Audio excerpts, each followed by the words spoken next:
Hey there you guys, welcome back. Today I wanted to do a little bit of a plant haul for the month of July.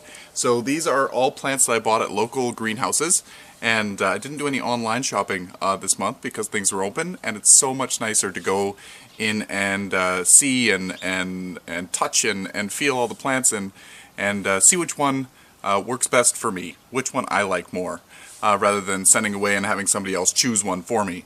So anyway, let's just get into it. I've got the sun up in my eye, so if I look weird, that's why.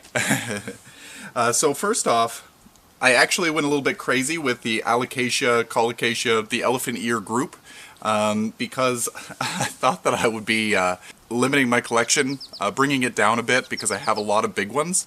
I think I'm going to slowly wean out of the bigger collection of alocasias that I have because they take up a lot of space, for one, in the winter time. Also, I'm revamping my garden, so they just don't fit anymore because they are so big. And also, they are spider mite magnets in the wintertime. It is just a pain in the butt. They never seem to do well over winter. So yeah, as things don't do well, I'm just removing them from the collection, keeping my favorite ones and the ones that grow the best. And I'm switching that out for the alocasias or colocasias that are smaller growing, more ornamental, things that might be suitable for pots, indoor growth all the time. Yeah, I thought I would bring you along and show you what my obsession is taking me to purchase. So first off, might as well start with the first thing here on the table. I don't know whether it's coming in. It should be coming in. I see it there. This one here is, I'm not sure what it is. It's a Hilo Beauty. I'm not sure. It used to be a colocasia, then I think it went to alocasia. Now I believe, if you know down below, let me know. I think it's a caladium Hilo Beauty now. I think that it could either be a colocasia or a caladium, only because alocasia, in my experience, produce some sort of a trunk. They produce some sort of a stem, and these guys, from what I remember, don't produce a stem. They have a rhizome or a little tuber. So we'll see how this one grows. I believe, if I was going to place it, I think it is more accurately a caladium than a colocasia. But the jury's out on it. It's changing all the time, so I don't know what it will be. So look at the beautiful markings on the leaves. They are absolutely stunning. I hope it's coming into focus. I can't see the viewfinder, but look at that. Look at that. I can't wait till it gets bigger. I think that this one is supposed to be able to get to be about 3 feet tall. I don't know what that will mean for the leaf size, but if it's going to be 3 feet tall, the leaves may be about 16 inches long, because they do get to be fairly sizable, and they're comparable generally to the size of the stem. So if you have a 3-foot stem, you might get a leaf that might be half the size. But things are open to change because we have the Alocasia Tiny Dancer with long stems and tiny leaves. So yeah, we'll see how this one grows over time. I don't think it will grow that big this year, but next year, that will be the tell. And then next, let's stay on the Alocasia, the elephant ear group. I ended up buying 2 of these. These I actually picked up, well, this one as well, I picked up at Vermeer's Garden Center in the Welland area. So this is a pink dragon, and this one is known for its pink stems, and it has beautiful leaves. It has these ones are just young, so they're not really showing it. They're starting to, but the white vein, and the leaf on it gets to be a little bit more round than it is long on some mature specimens. So it's very interesting. Most of them are very, for lack of better words, lance-shaped, very long and quite narrow. This one is going to be long, but it's also going to have some width to the leaf as well. So that'll be really, really interesting. I'm super excited to see how the colors develop in the leaves. As you can see, the really young leaf, it doesn't have really any vein distinguishing features at all. And then as this newer leaf came out, you can see more of the white or the gray or silver veination. So that is the pink dragon. I bought 2 of them because I wanted to try 2 different care types. I put one in a clay pot, and this is in a just an all-purpose potting soil with added perlite. I think I have some orchid bark in there as well, but this one is a smaller little one. This one I'm putting outside. The other one I'm going to be transplanting into PON, a homemade PON that I got the recipe from Jungle Flowers Canada. Maybe I'll link her YouTube channel down below. She gave all the ingredients for a Canadian, so they can go out and purchase these items, because we're not able to buy like pumice very easily, or we're not able to buy, I don't know, the ingredients for more minerally mix just out of the store without spending an arm and a leg. There was alternatives for those things, so I'll link her channel down below. And I thought it was really fun. I have the items on order because many of them are like a non-slip organic solution to traction control. So they're usually available in the winter time. So that was the other pink dragon. Another thing that I got, this one is really exciting to me. This one has been on my wish list, but it's been too expensive, and it still was very expensive. But I said, you know, I would either have to order it online and have it shipped from Ecuador or Thailand or somewhere far away, and I'm still paying a large price, and I'm still paying for shipping, and I'm also paying for that what if. This one was a little bit cheaper. It was still more expensive than if I was to send away for it, but it was on sale. So yeah, this one is the Alocasia Cupria, and it is amazing. I hope that it's showing up here. The color on them, they're like a bronzy, such a beautiful contrast color between the veins and the leaf itself. When it comes out, I want to say it's almost it's not black, it's a really deep copper, but it looks very metallic. It's very shiny, it looks very alien. So I really wanted to get this one. This one is going to be an indoor grower. At the moment, when it produces offsets, I will experiment next year with bringing some outside. But this one I'm going to be growing up in. Usually I grow my alocasias in my grow room, but this one I'm going to have up in the kitchen window where I can monitor it and really watch the watering. I don't want to overwater it. I don't want to underwater it. These guys tend to want to be moist but not wet. Always so difficult. How do you do that? So I'm just going to be monitoring it. This one here is in a very chunky mix with more of cocoa bark in it, or a cocoa husk, and we'll be monitoring this one pretty closely. The leaves on these can get quite big. I'm going to say at least 12 or 16 inches long. But I don't expect that to happen anytime soon. It's a slower growing alocasia, and I'm just going to be so excited whenever it decides to grow.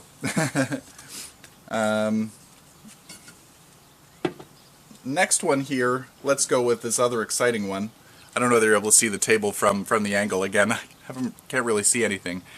This one here, I can't remember.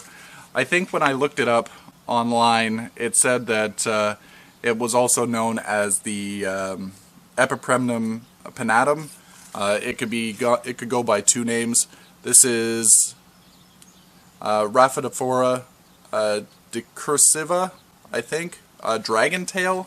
So this one here, I wasn't going to purchase it, but look at those leaves. Look at those leaves. These leaves come out. They're very, very thick. They're very, very glossy. I love a good naturally glossy leaf. Like that is incredible. That's what brought me over to it. I was like, what the heck is that plant? And once I saw that it was a Raphaedophora or a Raphaedophora, whichever you want to say, I'm like, well, those are fairly easy to grow plants. You want to let them dry out pretty well between waterings, but water it well when you do water it. So they're pretty low care. You don't have to really pay much attention to them. They're pretty humidity tolerant, probably at minimum 40%, which my house is on a regular. In the summertime, even with the air conditioner on, it's approaching 60 without any added humidity from humidifiers. But this one here, it will get dissected leaves. As the leaves mature, they really go crazy. They get bigger, and in some of the photos I was looking at, they actually look like palm fronds. So this one has a new leaf starting to develop here. I will find a pole for it in time, but I just want to watch it drape around in this pot for a little while.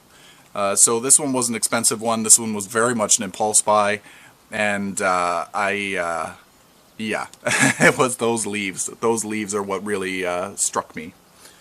And then another one, this one I bought more as an annual for outside. Some of these things you'll notice I've repotted. Some of them I haven't repotted yet.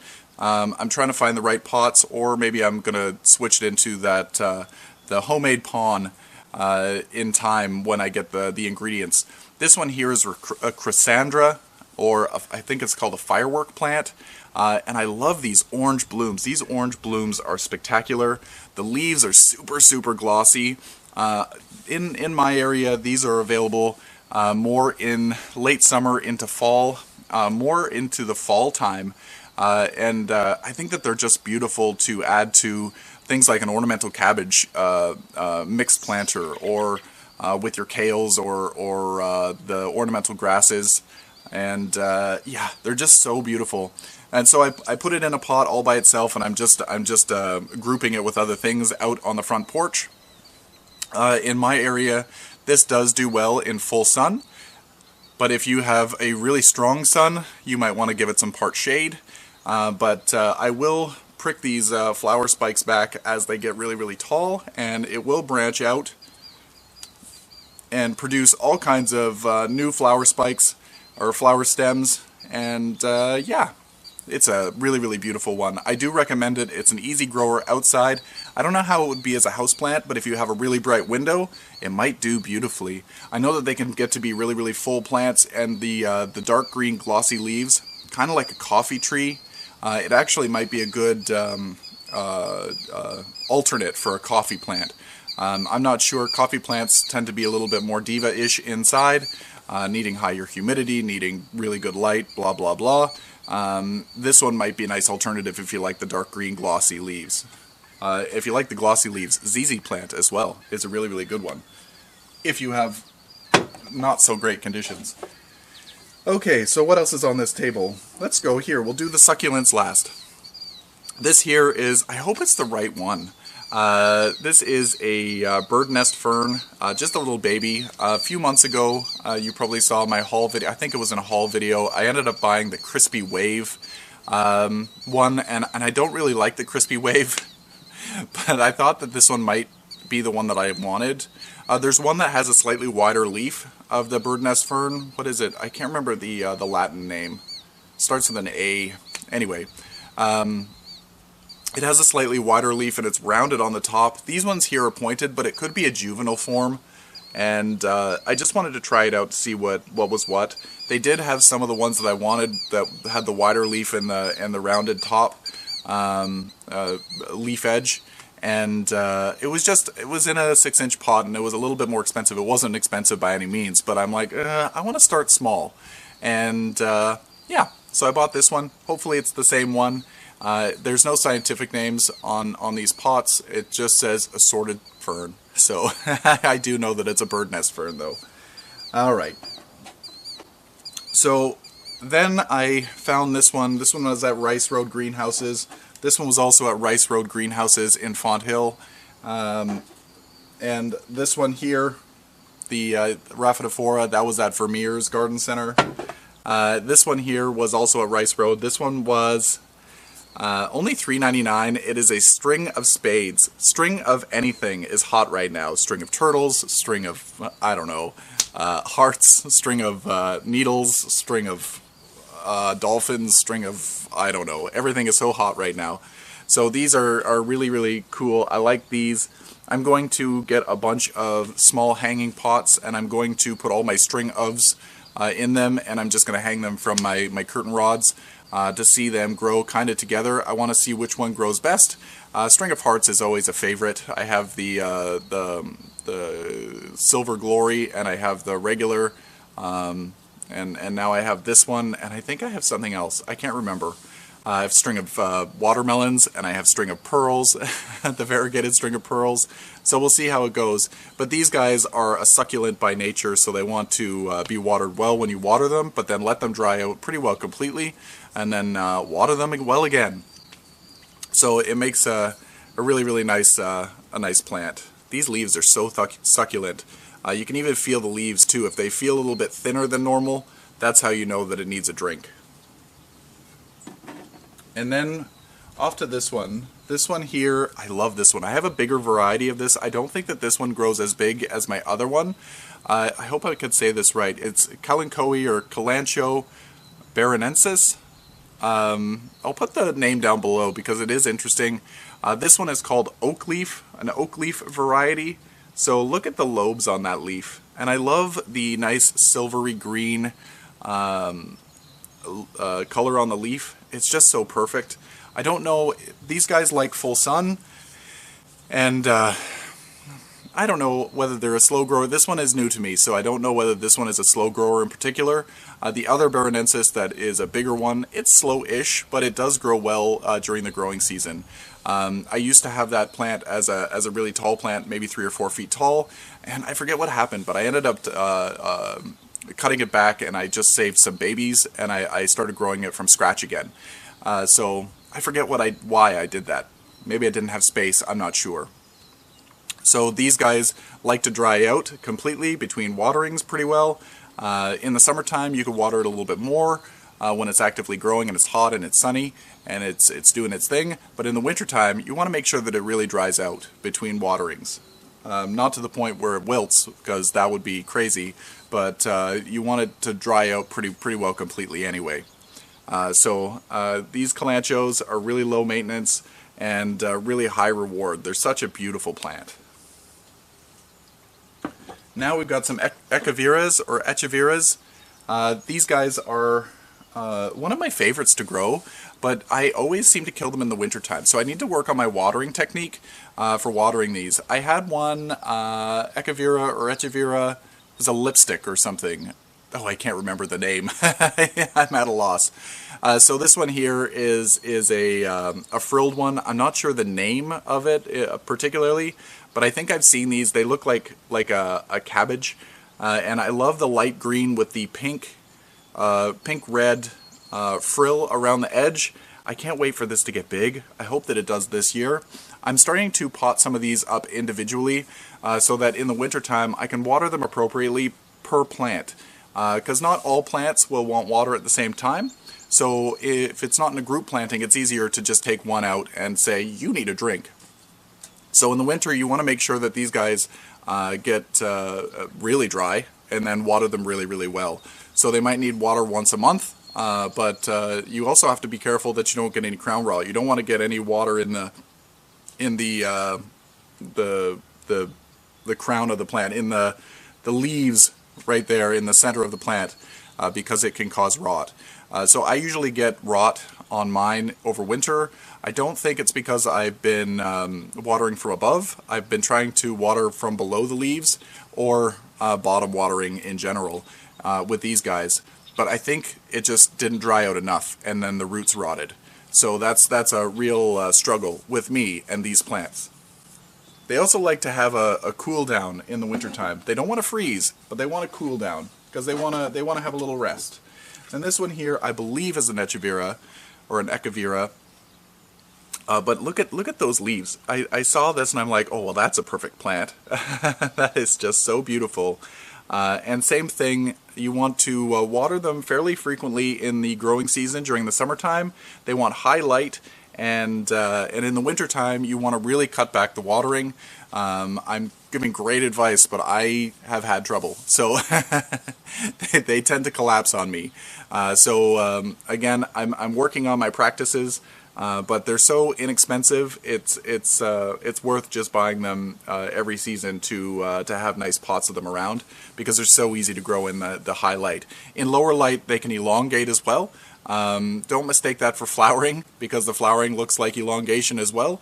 But if you see it from the crown, it is elongated due to light. If it's coming out of the side, it could be a flower spike. So yeah, and that is all of the plants that I purchased in the month of July. It's been a long little video. So anyways, show me what you're growing. I'd love to see what you're bringing into your home or growing in your garden. Post photos to the Plants and Things What's Growing page on Facebook. Also tag me on Instagram. I'd love to see what you're growing. Anyway, maybe I don't, because it gives me fuel to go and buy stuff, more things, and heaven forbid I don't need more things. Anyway, until next time, you guys, happy growing.